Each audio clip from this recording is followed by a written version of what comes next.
Hello, everybody, and welcome to another episode of the Atlantic Bushcraft Adventures. Tonight, episode 37, and the topic tonight is we're just going to talk about some updates of things that are going on, as well as Ben's going to talk a little bit about a DIY or a project that he was working on that you might have seen some recent video and pictures in from his weekend away camping. So why don't you take us right into that, Ben? I'm going to put our links over there, and then I can jump back and I'll shuffle your pictures in. Okay, yeah. So the project was sort of a DIY camp stove, a little tiny one. It's a ammo can stove. I have it here folded up. It's not very big. So I built that more or less most of it last week. Cut the door out, made a door out of a saw blade, actually, an old table saw blade, and a few parts. Picked up some exhaust pipe extensions from Canadian Tire, 18 inches long, 2.25 inch diameter. Cost me about $9.99 each. I picked up 4 of those. That was the most money I put into it, a little over $40 there. Everything else was stuff I already had. I already had the stove. I already had everything else. And I bought one piece of, I think it's inch wide steel that I bent my 4 legs out of. And I got to say, I'm pretty pleased with it. It worked out really good. I took it camping last weekend with a few friends, Jeremy and Gary, and we've talked about them before. They both have their own channels. Do you want to see some stuff? They have some really good video, better than what I took of my own trip. So I think it's Nova Scotia Kayak Fisher and Lone Wolf are the 2 guys. Lone Wolf 902 for sure. I'd have to check on the other one. NS Yak Fisher Outdoors. Actually, yes. They just signed into the chat. Hey, Chris. Hey, Gary. Yeah. So, yeah, 2 great channels, 2 great guys, really knowledgeable. They spend a fair bit of time doing this sort of stuff, and I think they're getting more and more into it. So it's a great thing. So I got out. I got to test this little stove. It was the smallest stove on the trip, and I had my daughter there. We were very comfortable most of the night through it. I think the longest I got on a burn time on this thing was almost 2 hours, which I was really impressed with. I processed about, give you a bit of an idea, I kept all my wood about maybe an inch diameter, so you almost call them splits, and I had about 2 arm loads each night, like good size arm loads laid next to the stove that I was feeding into it throughout the night. I'd fill her up, go to sleep for a few hours, and fill her up again. Let's see. I do have some pictures there for you. So the first one I'm going to put up, and you should be able to see it there on your end and maybe discuss it a little bit there, Ben. So that's inside the tent, but you can see the stove there with the wood that you were talking about behind it, right? Yeah. Yeah, there's a little water bottle at the end, but you see it's probably it's a good pile. I mean, it sits top of the pile is the height of the stove, which is the stove itself is 7 inches and sits up about 5 inches off the ground with legs, and it's a little bit more than twice the length of the stove. The stove's not very long. It's 11 inches, I think, from front to back, so it's not a big stove. No, but it worked very well for you. We were talking about that, and it seemed to do everything you needed it to. Oh, yeah. With the full chimney, all my pieces put it on it. That's your 4 18-inch pieces, the more or less the height of the stove and the legs. I think it's almost about 73 inches tall total, so about the height of me. Yeah, it works really good. I got a spring on the damper that's built right into the door, and I can open it as much or little as possible, and I got that thing going pretty good. There's a picture I sent you, Jeremy, that you can actually see the exhaust pipe blowing. And funny enough, all 3 of us were in our own respective tents around the same time, and I mentioned mine was glowing, and the 2 guys were like, "Yeah, ours are too." I think they may have actually had more heat coming out of theirs. Gary said the stove itself was glowing, and Jeremy had quite a bit. But yeah, so you can get these things quite warm. There's a couple of modifications I'm going to do to try and better gain that heat into the tent and have it shoot up through the pipe. I'm planning on putting a bit of a secondary burn chamber in mine, just a plate, probably about 1.5 inches from the top and 2/3 of the way forward. Yeah, so there's another one. I got a little pot on it. I boiled some water on it and stuff. I did find that my gas stove cooked quicker and was a bit more easy to control. So I did some of my cooking on that. But if you had nothing else than this, it would work, correct? Oh, it definitely would work, and I definitely did cook on it. In fact, before I boiled my water, I generally had it sitting on top of that. I got it, say, 80% of the way there, put it on my gas stove, and I had it boiling in seconds. It's just getting that last bit of heat was the push. Yeah, there's a picture of the pot on it. And you see the pot's almost the size of the stove. So if you can bring that to a boil, and I did at times bring that to a boil. We slept 2 nights out there. And I gotta say, like, you can get like probably 4 good size armloads of wood is what I burned those 2 days out there, and makes a huge difference. I mean, you walk in and out of that tent, you can tell the difference. Well, here's the other thing a picture I'm throwing up. This is you guys actually crashed out, but you can see the wood kind of sitting in there, and yeah, you can see my daughter's head there. You can see the pole. There was just enough room. I think those tents are about 9 foot 8 inches in diameter. My daughter was on one side. I got a pile of wood to prevent her from getting too close to the stove. I was on the other side. The door was more aimed towards me, so I was able to open it up and feed it. And yeah, we were able to stay, like I said, fairly warm and comfortable. It snowed. It snowed about. And Gary can chime in here if he's listening there. I think we got close to 1 foot of snow. In fact, we got enough snow that he had an ice fishing tent out there, and it collapsed on us. We got up in the morning, it was gone. You couldn't see it at all. We had to shovel the snow off of it and prop it back up. And I think I got that video. If I can pull this off, everyone, I do have a video of where those guys were. Am I allowed to show that there, Ben? Yeah, I think you can show that. If not, I'm sorry. Well, she's going. Yes, this is it. Three tents. The one there, sort of in the middle, is the one Jeremy slept in. The far side is Gary, and mine was the first one that came on the video. That's Jeremy. We got a little fire pit here. Just, beautiful morning. Wake up to all the snow and all the trees, and my daughter's in the background in that video. She's making some snow angels and stuff. So we had a great time. The other thing I made for this trip, I borrowed the tent from Jeremy, and I'm very thankful to have had that opportunity. But he only had the one stove, Jack, so he was using his own. And we've been planning on making a tent for a while, and we're working on this stove that I've created. We have another one in plan, so we were going to need a stove, Jack, at some point. So I built one. These things go for about $40 on Amazon right now.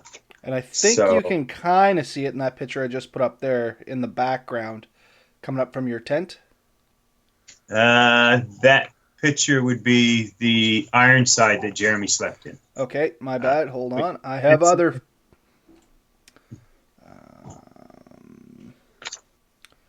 just give me 1 second there. I think the one that was in the inside, it had... yeah, you might see part of it. There, this one here. Yeah. Yeah, so right where the chimney goes through the tent there, you see the... And I'll throw it up when you come back here now. We go to our video. Okay, coming back. I got it. So, this is it. I just cut this one in half. If I always do it again, I'd probably just cut the white section out. I wouldn't have the red border that you see on this. But this is a mat, a silicone baking mat from the dollar stores. Costs $4. Most of this came from the dollar store in Giant Tiger. The Velcro that's around the edge, that I bought from dollar store. I sewed it on with my sewing machine, and this flat that's on it that sort of just keeps the snow and stuff from going down the hole when it's rolling down. This you can pick up at Sobeys or Superstore a big sheet of this, probably enough to do 5 or 6 of these. There's right now, I think at Sobeys they're $9.99. I can. Yeah, so it's not much, very thin, plasticky feeling thing. But this sat on that pipe, and you've seen that pipe. There's a picture of it there, red hot. There's no sign of damage to this. You could probably make your stove jacket of this alone. It'd be thinner, lighter. But this thing survived really well. There's the very slightest discoloration right in here, if you guys can see it. Other than that, really no true sign of wear even. And I mean, we talked about it before we started up. Like, you had that going hot for a long time, and that's the only little discoloration you got. Yeah. Yeah. So, a good little rig.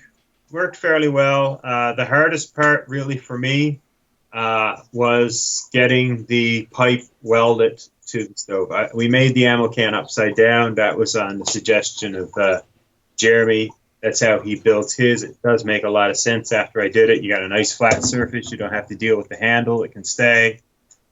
And up until recently, I haven't had access to a welder. I have one now. And just cutting the right size hole was a little bit of work. A hole saw tended to dig in. I ended up using a little bit of a grinder and some files. I managed to get an interference fit, put it in there, and just weld it around. And I mean, that's fair. That's obviously going to be the trickiest part that I could think of as well, just because you're trying to cut a round hole. And if you were using a grinder, you did way better than I even thought. I thought you used a hole saw. I guess my only suggestion would be maybe drill it and use a jigsaw with a metal blade. Would that? I'm good. I'm pretty good with a grinder, I think. I am not. But you have to be really careful. You can really screw this up really fast. The grinder does a lot of work really quick. I sort of took my time. I had everything pre-marked out. I got up close to, and then I worked my way around and got a file and worked it in. And I'm pretty happy with the end result. I really am. So, so that's kind of the story there. That's a couple of pieces of equipment I built. Everything seems to work really well. It's a piece of equipment now that I'll have for a while and play with and stuff. What did the weight of that come into, Ben? I don't know if we ever talked about that. So everything together, that entire stove system. If you had to guess. I know you're probably going to scale and you'll give us exact numbers, but if you had to guess. He's going to get the scale, ladies and gentlemen. I knew it would happen. The scale's hung right there. I don't even have to go. Just give me a second. All right, fair enough. So yeah, as Ben was talking about there, everybody, this was kind of a project he took on his own. I didn't have any hand in this one. I don't know if this stemmed off of or if it was in conjunction with. Ben and I are working on another stove that we're making out of a helium tank. We haven't released too many pictures of that or anything yet, but that is a project that we have on the go. We are moving forward with it. Things are looking good. We're working on individual parts and then combining them, which is making some interesting challenges. But I think so far it's been good. The pictures I've seen of everything welded together looks good. Now, if I can finish my part and get it attached to it, that'll be even better. Or my other part and get it attached to it, as well as we have to do some finishing up on the top and things like that, and then we'll be into the same challenge of trying to get the pipe on. Now, without tipping our hand too much, we had talked about other possible materials for making a pipe out of that might be a little more lightweight. So Ben and I will discuss that a little bit more, and we'll keep these updated. We don't want to tip our hand too much, like I said, because hopefully once this thing gets finished, we'll do a video of a burn off and it'll be a great reveal and all that great stuff. Or it'll fail miserably and we'll come back and one of us will have third-degree burns.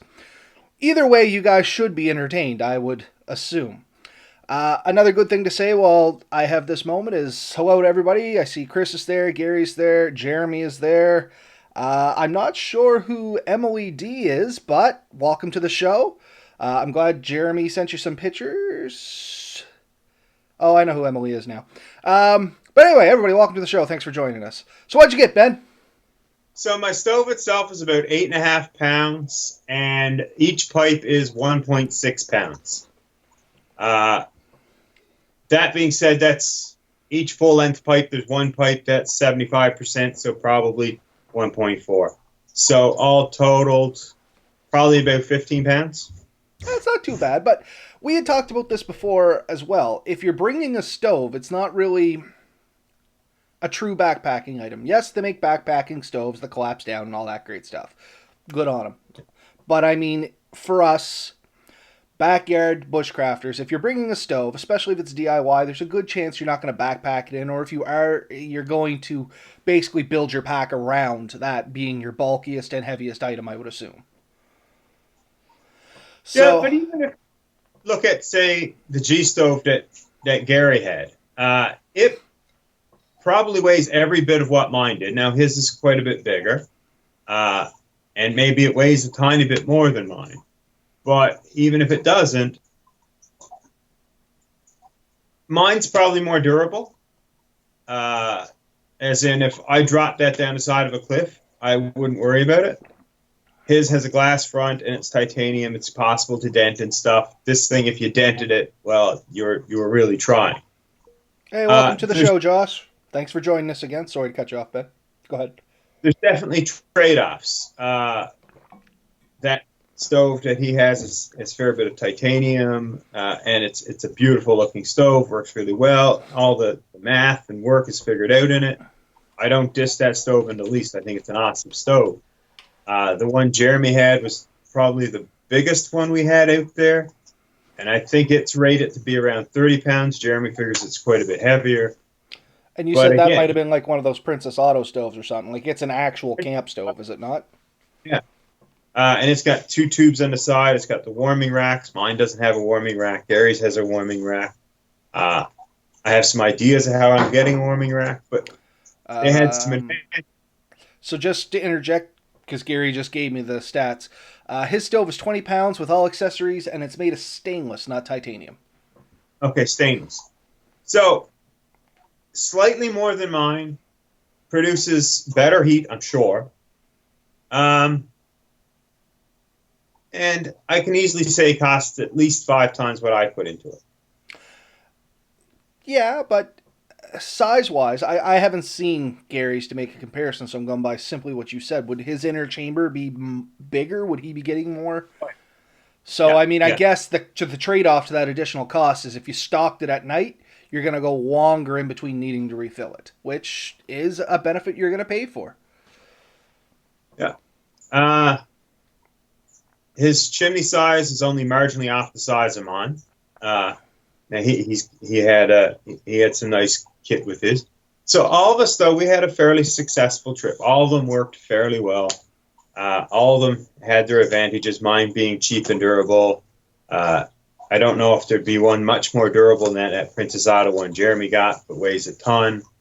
But man, if you walked into his tent when it was going, you knew you were in there. In fact, he complained at one point there was too much coming out of it. And I can see Uh, that. I was actually looking at one of those stoves when I was up there today. And just want to say hi to Nick, apparently joining us from Iowa. So, Ooh, awesome. and it, But yeah, I was looking at one of those stoves and I even kind of half thought about buying it, but it was the weight. And I'm working on that other one with you and I kind of want to see how that goes. But it was the, much like Jeremy, I kind of thought it might cook me out of anywhere I put it in, unless I was like, the other backup idea I thought about is I want to make a cabin down on my other stretch of property, and I thought about putting it in that and maybe double yeah. duty it so I could take it with me camping. But I think it would just be too much heat. I'd die. Now I think one like that, or like Jeremy made one of a much bigger ammo can that I think's in one of the videos that I was with him with. Something that size would be perfect for a multi-man tent system. We talked about making one with the pallet raft, Yes. where we could have 4 or 5 people comfortably sleeping inside of it. Something like that with a much bigger diameter than the 10 feet and only 5 feet high. Something we're talking maybe 8 feet high and maybe 16 feet in diameter. Yeah, a and that's going much to bring additional equipment with it as well. But I mean, once again, you're not planning to backpack in with something like that. no. Now, Jeremy said something, and I want to get your opinion on it because I find it quite funny. He said the sound of squeaking stove doors was hilarious all night. Oh yeah. So and I think we all pretty well filled them about the same time every all night. So every time I woke up, you could hear because I was opening up and putting some more wood in. You could hear the other guys, opening theirs. So, Uh, was somebody else filling their stove waking you up to fill yours, or was it just kind of coincidence? I I think it was pretty coincidental, although it's probably is that when one had to fill it, the other one may have heard that. So I checked mine, and they open up, and sure enough, it's pretty close to empty. None of us were burning big wood, so they burn fairly quickly. You put as much in, you tamper it right down, and you can get your control. And we were all kind of learning with it. So And I it suppose was there it is was a quite a great learning curve to it too. Like I've never slept in a hot tent, so I don't even know what to no. expect. It was my first chance to, and I mean, it was. I really did enjoy it. Uh, we, I picked up that Anchorage One Tigris tarp, Yep. and that's my plan is to turn that into. And we have some pictures. We won't put them up today, but that I've taken of what its capabilities might be, and I think there's enough room there for two people in a stove plus gear. Yeah. It's quite big, quite long. I think that's the advantage of it. It's not super wide. I think I figured it was maybe 4 or 5 feet wide. So two guys could lay down side by side. They'd be close, but not ridiculously close. And maybe it's 6 feet at the edges, but you're not going to be able to get out to the edges. No, but the thing is 9 foot something long. oh yeah, it's incredibly Uh, long. I still haven't actually taken mine out of the bag yet. I got to unroll it and take a look at this thing. That's just the pitch line. Like the two ends pop out another couple of feet, so you're probably close to 14 feet total length. And that's where I think like your packs could sit, and there's be a zipper on either end. Which comes to a good point to talk about. These hot tents, condensation is a real issue. I think all of us at some point in time in the night would take a cloth and wipe down the sides of the tent on the inside. I'll just keep the condensation from streaming down on you. So And, Nick happened to have a G stove heat view, which apparently is the same as what Gary had, but he uses it in his Polish Lavu, if I'm saying that right, yeah, Lavuu. And I know they're more of a canvas material, are they not? The Lavu, I asking mean? him. Yeah, I forgot there's a 30-second delay here. So hopefully he'll get back to us. I think the Lavus are more of a canvas style tent setup, if I remember correctly. And they're It's like not a as... Yeah, well, it's, they're two-sided, I think. You're supposed to make... Well, originally they were... You get them as a poncho, and then you and your buddy would pair yours together, and it would make you a shelter, if I'm correct in yeah, this. that's how it works.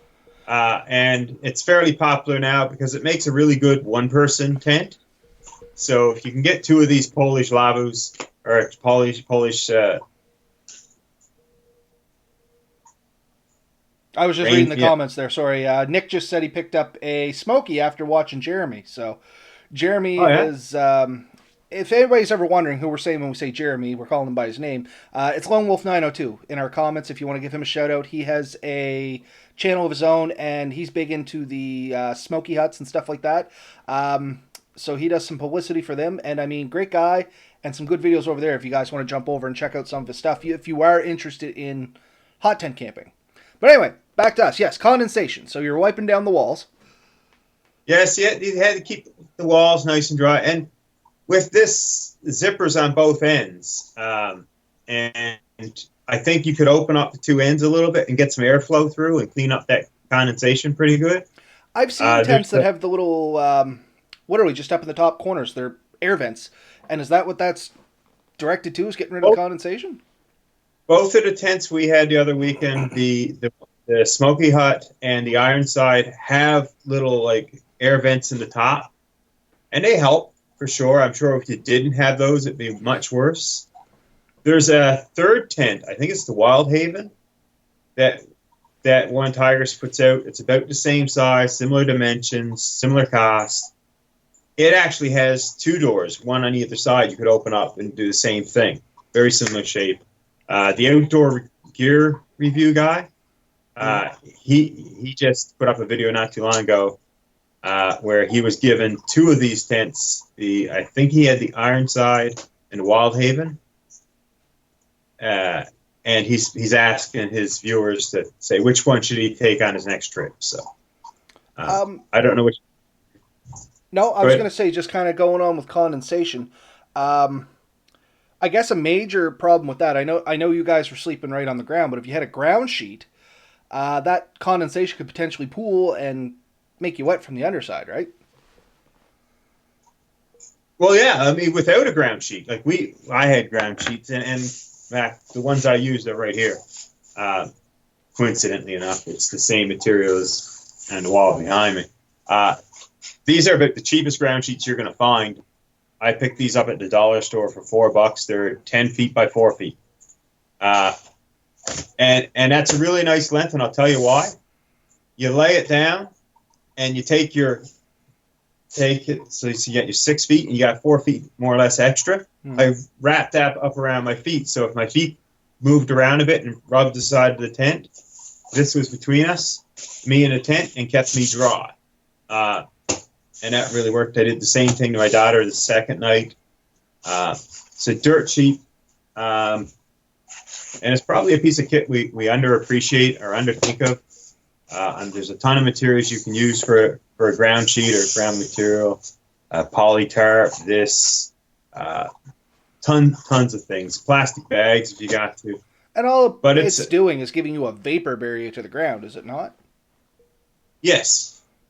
Yeah, that is the point, is to protect your sleeping system from the ground, protect you from the ground. When you're crawling around in that tent, you don't want to be crawling underground, especially in the winter when you got frost and stuff in it. As it warms up, it's going to be releasing a lot of moisture up into your area. And if you get wet and cold environment, we've said this before, there's nothing worse than wet and cold. And Jeremy made a good point here, too. He said the condensation for him was only an issue the night of the snowfall because of the temperature difference. And that's exactly what condensation needs to create, is you have to have hot and cold, and it condenses the moisture that's naturally coming out of you from your respiratory system or just the humidity in the air onto whatever's available, being the tent. Yeah, my second night was not nearly as bad. I did have some condensation, and especially anything I found that was like in the shadow of the stove. We had like a frost line on the tents. Generally sat about 12 to 18 inches off the ground. And that seemed to be like anything that had a direct line of sight to the radiant heat in the stove was fine. But I think Jeremy would often refer to as the heat channel. Sort of sits a little above the stove and goes all the way around. That's the warmest area. And then if you're below, so you don't want your stove super high. You want it as kind of as close to the ground as possible without being ridiculously touching the ground. Apparently Gary's getting himself an iron wall. It's en route now. In the frost ring is what... Gary is getting the iron wall. Jeremy said the frost ring. Yeah. So yeah, I liked the iron wall. I really did. I liked the Smoky Hut. I think they're both awesome tents. I'm really interested in both. I'm interested in seeing the Wild Haven now because I've seen the other two. But the real advantage I think with the Ironside is the sort of D-shaped door. Means when your door is open, you don't have as much of the inside exposed. It also gives a more stable area for where your chimney comes through. Because if you open up both doors on the Smoky Hut, you don't have much protection from the stove area and in wind and stuff. So I could see you kind of leave one half of it closed. But in the summer, if you wanted to really open it up, the Smoky Hut's going to give you a really big opening, a huge high, basically too full of the 8 sides. So 25% of the tent is open. And you could use I think I see. Maybe it's the iron wall I'm thinking of that has the screen inside, and you can actually make almost a front porch off it, depending on the size of the Yeah, screen. Or maybe I'm thinking something completely different. the Ironside came with uh, a mesh inner. You don't have to use it. In fact, I think Jeremy pointed out to me that it's really difficult to get everything back in the same stuff stack. Hmm. There's quite a bit of stuff. And to buy the mesh, you can get a mesh for the Smoky Hut, but it's about $100 right now. I think it was 120. I think someone said it went down a few dollars. So, Gotcha. something to think about. But if you buy the $100 inner plus it's $180 basically for your Smoky Hut, you're in $300 for a tent, and potentially another 40 if you buy a stove jack, so $340. But you can make stove jack for, like I said, I did mine for about $14, and really I have enough material to make two, so you could say $7. Fair enough. We are coming up on the 31-minute mark, actually, Ben. So, I guess that's our cue to try and channel it down a little. Apparently, Jeremy is going to have a video, a highlight film. It'll be up in a little bit. So, if anybody wants to find more from that camping trip that Ben was on, there is some on our Facebook. There is some on our Instagram. There's additional videos that are up from there on our YouTube, or will be up on our YouTube, as well as Jeremy is going to have one there. And Gary's going to have one too. Maybe. Yes, check it. Both these guys' videos. You're going to get some really good video. They got some great quality in their work. Their editing skills vastly surpass mine. I will catch up to them. It's just going to take many years. But yeah, check it out. We all had a great time. We had a couple of kids out with us, and that was awesome to see. Like getting young people out there enjoying it and learning how to do this stuff. And I think everyone learned something. Everyone enjoyed it. Yeah, nothing else to say about it, really. No, it looked like it was a lot of fun.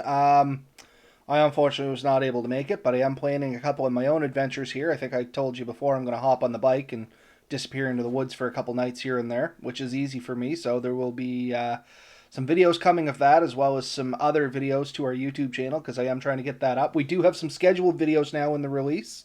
So we will have, hopefully, constant videos coming out now. So we have a crop that we are going to schedule to release, and hopefully we can play, stock boys and keep a good supply coming, if that makes any kind of sense. Which was one of our goals. So we met one of our goals on our channel, and that is in great success to you guys out there listening to us and keeping us motivated. We are on episode 37. We are on more podcasting things than we ever knew about. Not by our own fruitions. It just kind of happened. The only ones we ever submitted to was iTunes, Spotify, and Google Music. And I think the last time I caught... yes, Christopher, sorry, buddy. We're just about finishing up now. Fortunately, somehow we got off to a whole bunch of other podcasting ones. And now we are on Facebook, Twitter, Instagram, all that great social media stuff, which for me is a giant learning curve because I'm not a social media guru. But Ben seems to be handling it fairly well. But so be sure to check us out in all our mediums there. More videos to come. A lot of people are happy about us switching over to YouTube. It's actually a better one for us as well. So, I mean, it seems to be working better for us there, Chris, Jeremy. And I don't think we regret switching over to YouTube at this point. No, I accidentally put a video on last night, just one that I was working on, and I think we got over 10 views inside of a few hours. I don't know what it's at now, but so it's working. People are looking, they are watching. We are going to try and tailor things to the viewers so they can see the things they want to see, and we can do the things we enjoy doing. As long as these things work out, then I think we'll have a great time. And I think because it's a hallmark, I guess, we did have one request video so far. So sometime in the future, we are going to be doing a video on ropes and knots. as per request from somebody that was looking to get a little bit more information about it. So I know it seems kind of small, maybe to everybody else, but that is a major thing for us that we actually had a request for the first time ever in 37 episodes. So I'm excited. But yeah, as always, guys, we're here to have fun, so we talk pretty freely and openly, as you can tell. So if you have any kind of suggestions or anything you want to see from us, just let us know. You can hit us up on any of the social media, which is listed down below me. You can search us on any of the podcasting websites that are listed below Ben, plus multiple others. We're probably on ones we don't even know about. And if you ever need to email us, somewhere down in between us, there's the AtlanticBushcraft.ca website, which has our email on it, goes to both of us. So yeah, reach out to us. We love hearing from you. Like I said, super excited about the first request video, and hopefully a lot more videos to come. I know we got projects between us that are going.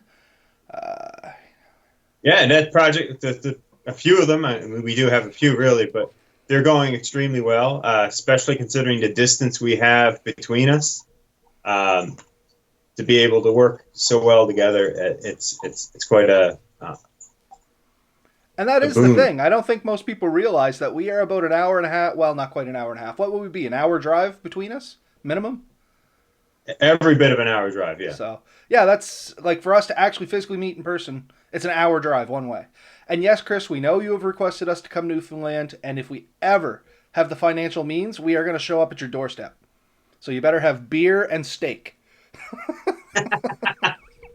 And we're not going to tell you when, so you have to keep it stocked at all times. Yeah, there's a good chance I will be in Newfoundland in the next year or so. I am from Newfoundland. I do love the province. It's definitely a great place to camp, and I have a ton of things I want to see when I get there again. I never get enough of it. Nova Scotia is also a great province. Tons of stuff to do. So much of it I haven't explored yet. I'm sure you're the same. We also have New Brunswick and PEI that we can. And I have a connection into PEI for us now as well. A local resident, and may show us around to a few places. Oh, yeah? Yep. Who's that?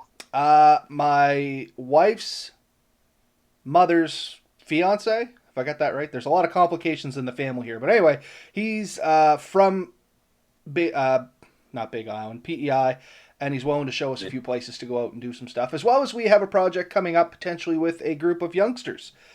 Sometime between now and next spring. But that's not a secret, but yet to come. And I'm super excited about that. Yeah, so am I, actually. We gotta talk a little bit more after this, now that popped in there. Some amazing spots. Okay, so lots to come. Lots of things for you guys to look forward to.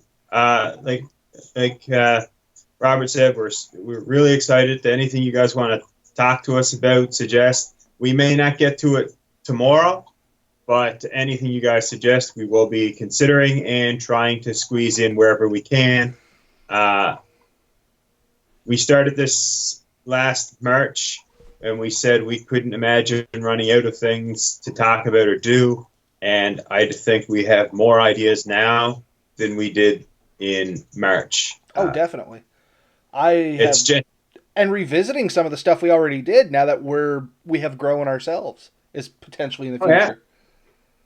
Yeah, so lots to come, lots to do. We're going to start pushing our own skills and capabilities more and more. And we invite you guys to join us in these adventures. Get out there and do some of this stuff yourself. Send us anything you do, like stories, comments, pictures. If there's anything you have, we will post anything you want us to on our own page. We may even throw it up on a video or mention it in a podcast. So, but get out there, enjoy yourselves, be safe. We always preach, and we strongly believe it. We practice this ourselves. Test your gear before you leave. That's our big thing. Don't go out there with unknown gear and put yourself at risk. Make sure that you know what you're going out there is functional, works, and you know how to use it. And I couldn't agree more. You summed it up perfect. Yeah. So have a good night, everybody. Night all.